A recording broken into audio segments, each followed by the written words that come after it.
publiko, lalong-lalo na dahil ito po ang main point ko, hindi yung use nito, pero yung proseso.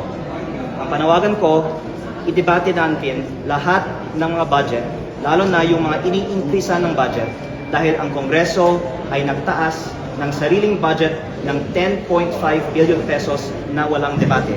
At ayaw ko pong sabihin na ginagawa ito na walang nag-question, kaya napahayag po ako para lang on the record na hindi ito naaprubahan na walang nag-question.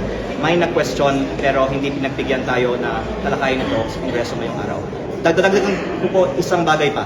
Yung MOE fund na to, kasama din siyempre ang magbayad ng electric, water bills, iba pang mga necessary expenses ng Kongreso. Kasama din po dito ang bayad sa mga consultants. Marami pong mga consultants na kausap po sa Kongreso, binabayaran sila sa cash. Supot, takpak, maleta. Ang joke ng iba, baka may maleta din. At ang punto ko, kung may mga consultants tayo na legitimate naman, bakit natin lang hindi i-deklara? Bakit hindi tayo maging transparent sa use ng pera ng bayan? At panghuli, I'm sorry to bring this up, pero ito ay dahil nga napansin ko, daming mga trolls sa social media, may deklaradong programa ang House of Representatives, ang CARES program. At ang sa CARES program na to, ang mga congressman ay binibigyan ng 10 to 100 slots para sa mga keyboard warriors.